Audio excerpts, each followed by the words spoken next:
Hello students, welcome back to our channel. Students, last lecture में हमने exercise 5.2 complete की थी। अब एक्सरसाइज 5.3 स्टार्ट करने लगे हैं। 5.3 स्टार्ट करने से पहले आपको थोड़ा सा इंट्रोडक्शन समझना पड़ेगा, बिकॉज 5.3 में हम इम्प्लिसिट फंक्शन से काम करने वाले हैं। तो इम्प्लिसिट फंक्शन आपको समझने जरूरी है कि क्या होते हैं। अब देखिए, एनसीईआरटी में बहुत अच्छे से दिया हुआ है, इसको बहुत सिंपल भाषा में दिया हुआ है, मैं आपको समझा देती हूँ। Until now we have been differentiating various functions given in the form y is equal to 5x। अभी तक हम क्या कर रहे हैं, हम डिफरेंशिएशन कर रहे हैं। फंक्शन किस फॉर्म में दिया होता था, y, जो कि fx की वैल्यू में होता था। But it is not necessary that the functions are always expressed in this form. जरूरी तो नहीं है कि हमेशा फंक्शन y की फॉर्म में ही दिए होंगे, जो कि x पे डिपेंडेंट होंगे। For example, consider one of the following relationships between x and y। Suppose आपको दो ऐसे रिलेशनशिप्स दे रखे हैं x एंड y के बीच में, ठीक है। पहला दे रखा है x minus y minus pi is equal to 0, दूसरा x plus sine x y minus y is equal to 0। In the first case, we can solve for y and rewrite the relationship as y is equal to x minus pi. अगर हम first case देखें, यहां से अगर हमें y is equal to fx बनाना हो तो हम y निकाल सकते हैं। y निकाल के हम क्या लिख सकते हैं, x minus pi बन गया। इन द सेकेंड केस, अगर हम सेकेंड केस में देखें, it does not seem that there is an easy way to solve for y। Second case में हम इजीली y की वैल्यू नहीं निकाल सकते, क्योंकि इस y को उधर लेके जाएंगे तो x plus sine x y तो रह जाएगा, y फिर भी होगा दूसरी साइड पे। तो इट डजेंट सीम ईजी कि हम y is equal to f x की फॉर्म में इसको लिख सके। Nevertheless, there is no doubt about the dependence of y on x in either of the cases. दोनों केसेस में जो y है वो x पे डिपेंडेंट है, इसमें कोई डाउट नहीं है। यहां पे भी y x पे डिपेंडेंट है, इस केस में भी y x पे डिपेंडेंट है। When a relationship between x and y is expressed in the way that it is easy to solve for y and write y is equal to fx, we say that y is given as an explicit function of x. अब ऐसे cases जो कि आज तक हम करते आ रहे हैं, जिसमें y is equal to fx हम लिख सकते हैं, जैसे फर्स्ट केस में हम y को अलग करके दूसरी साइड पर सिर्फ x माइनस पाई आएगा, हम लिख सकते हैं। ऐसे फंक्शंस को हम बोलते हैं एक्सप्लिसिट फंक्शन ऑफ x, कि y जो है वो फुली x पे डिपेंडेंट तो है ही है, प्लस y हम अलग से भी ले सकते हैं, y is equal to f x हम लिख सकते हैं। उनको बोलते हैं एक्सप्लिसिट फंक्शन, जो आज तक अभी हम करते आ रहे हैं। But in the latter case कौन सा है, जो सेकंड वाला है, इसमें हम y अलग भी कर देंगे तो x plus sine x y रहेगा, फिर से y रहेगा दूसरी साइड पे, ठीक है। तो इन द लेटर केस हम क्या कह सकते हैं, it is an implicit that y is a function of x, and we say that the relationship of second time above gives the function implicitly। तो ऐसा फंक्शन जिसमें y जो है वो फुली हम नहीं अलग कर सकते और y is equal to fx की फॉर्म में नहीं लिख सकते, उनको हम क्या बोलते हैं, implicit function। in the subsection we learn to differentiate implicit function। तो अभी जो हम क्वेश्चंस करने वाले हैं उनमें हम implicit functions को डिफरेंशिएट करने वाले हैं, ठीक है। अभी हम इजीली लिख देते हैं y is equal to this, and फिर हम डिफरेंशिएशन स्टार्ट कर देते हैं। बट अभी कुछ क्वेश्चंस आएंगे जिनमें आप इजीली नहीं लिख सकते हो कि y को अलग कर दे और बाकी सिर्फ x की टर्म्स में रहे, ठीक है। तो अभी उन क्वेश्चंस को हम स्टार्ट करने वाले हैं और ऐसे फंक्शंस को हम इम्प्लिसिट फंक्शन बोलेंगे। अभी ज्यादा नहीं समझ आया तो कोई बात नहीं, आपको एक्सरसाइज 5.3 अभी जैसे हम स्टार्ट करेंगे तो उसमें आपको समझ में आएगा कि व्हाट आई मीन टू से। सो स्टार्ट करते हैं फर्स्ट क्वेश्चन एक्सरसाइज 5.3 का। फर्स्ट क्वेश्चन देखिए, आपको बोला है 2x plus 3y is equal to sine x, ठीक है। अब इस केस में चाहूं y निकालना तो y की वैल्यू मैं निकाल सकती हूँ, ठीक है। ये केस पूरा इम्प्लिसिट फंक्शन का नहीं है, ये आप कर सकते हो। जैसे अगर मैं यहां से निकालना चाहूं, मैं आपको यहां दिखाती हूँ, तो 3y अगर मैं इधर लिख दूं तो साइन एक्स माइनस 2x हो जाएगा। y की वैल्यू निकालनी हो तो sine x minus 2x upon 3, ठीक है। मैं ये फंक्शन बना के सीधा डिफरेंशिएशन भी कर सकती हूँ, जैसे हम अभी तक करते आ रहे हैं, ठीक है। तो आप इसको ऐसे भी कर सकते हो, इस क्वेश्चन को ऐसे। बट क्योंकि यहाँ पे अब हम इम्प्लिसिट फंक्शन टॉपिक डिस्कस करने वाले हैं, तो इसलिए मैं इस क्वेश्चन को इम्प्लिसिट फंक्शन से ही करवा रही हूँ। अदरवाइज आप ऐसे भी कर सकते हो, ओके। तो यहाँ पे देखिए, अगर हमें डिफरेंशिएशन करनी है तो इम्प्लिसिट फंक्शन में हमें क्या करना होता है, बोथ साइड हम डिफरेंशिएशन लेते हैं, ठीक है। तो इधर भी डेरिवेटिव लेंगे तो इधर भी डेरिवेटिव। अब देखिए, d d x of 2x हम लेंगे, फिर D d x of 3y लेंगे, फिर D d x of sign x लेंगे, ठीक है, राइट हैंड साइड भी।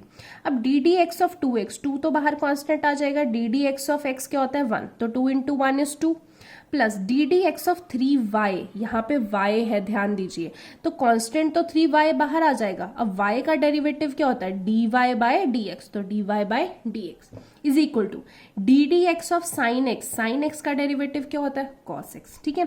अब मैंने 3 dy बाय dx इधर ही रहने दिया, cos x इधर रहने दिया, 2 इधर आके क्या हो जाएगा -2, dy बाय dx चाहिए क्योंकि मुझे तो डेरिवेटिव निकालना है, हर क्वेश्चन में मुझे dy बाय dx निकालना है, तो cos x -2 जो इधर 3 मल्टीप्लाई हो रहा था इधर आके डिवाइड हो गया। This is your answer dy by dx, ठीक है। तो फर्स्ट क्वेश्चन ऐसा था जो आप इम्प्लिसिट फंक्शन के अलावा भी कर सकते थे, जैसे आप पहले करते आए हैं ऐसे इक्वेशन बना के, ठीक है, बट मैंने इम्प्लिसिट फंक्शन की एक्सरसाइज करवा रही हूँ इसीलिए मैंने आपको इस तरीके से करवाया। सेकेंड क्वेश्चन देखते हैं। सेकेंड क्वेश्चन में देखिए 2x plus 3y is equal to sine y। अब ऐसे केस में हमें y अलग करना मुश्किल है क्योंकि इधर तो y है बट इधर भी y है, अब साइन y से y नहीं निकाल सकते हम, ठीक है। तो ये एक तरीके से आपका इम्प्लिसिट फंक्शन है, आपको समझ में आ जाना चाहिए। अब हम डेरिवेटिव लेते हैं। देखिए अब मैंने एक स्टेप मिस किया बिकॉज अभी तक आप काफी डेरिवेटिव कर चुके हैं, तो अब मैंने बार बार नहीं लिखा D d x of 2x plus d d x of 3y plus d d x of sine y, ठीक है। अब मैं डायरेक्टली कर रही हूँ, आपको अभी प्रॉब्लम आती है तो आप डायरेक्टली भी कर सकते हैं, ठीक है।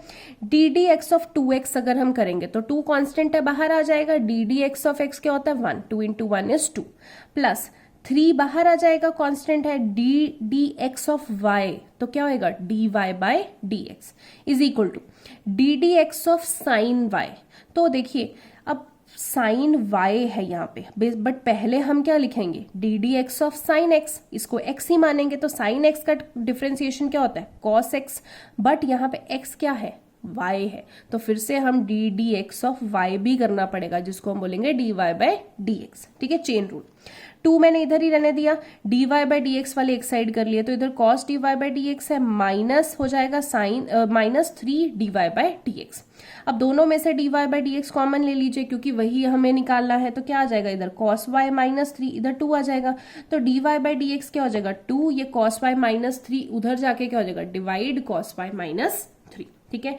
आई होप आपको समझ में आ रहा हो।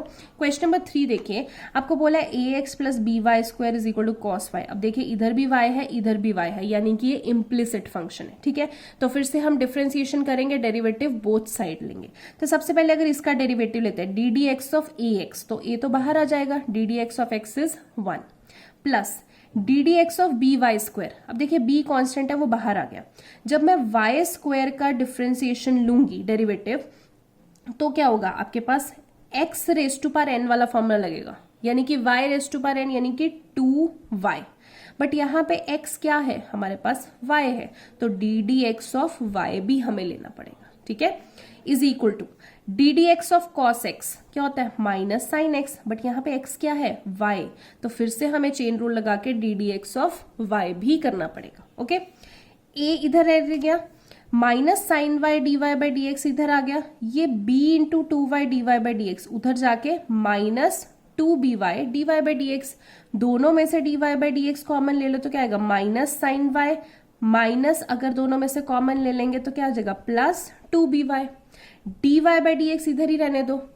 a है ये a, ये इधर मल्टीप्लाई है इधर जाके डिवाइड हो जाएगा, तो a upon minus sine y plus 2by, ये आपका dy बाई डी एक्स का वैल्यू आ गई, ठीक है। अगला फोर्थ क्वेश्चन करते हैं, x y plus y square tan x plus y, फिर से आपका वाई वाई 2 बार आ रहा है 3 बार आ रहा है इनफैक्ट, तो ये इम्प्लिसिट फंक्शन की निशानी है।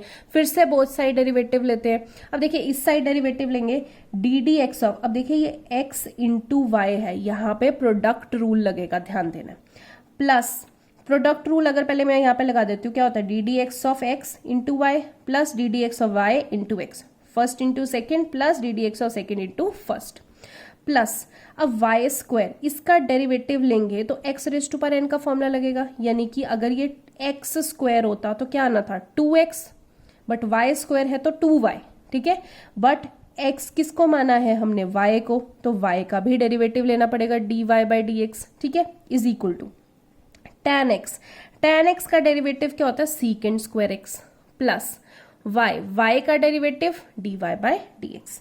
अब अगला देखिए d d x of x is 1 into y plus ये x बाहर ले लिया dy by d x, plus ये एज इट इज आ गया, ये एज इट इज।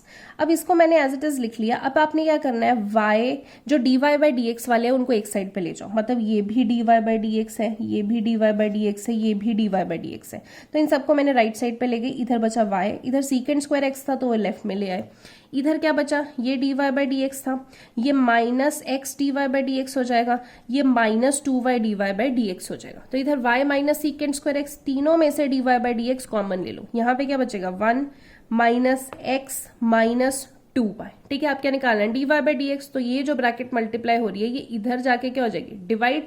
तो dy बाई डी एक्स क्या आ जाएगा, y minus secant square upon 1 minus x minus 2y। ये आपका आंसर आ गया। ठीक है, आई होप आपको समझ में आ रहा हो। इस लेक्चर में इतना ही। अगले क्वेश्चंस देखने के लिए नेक्स्ट लेक्चर देखिए। Thank you so much.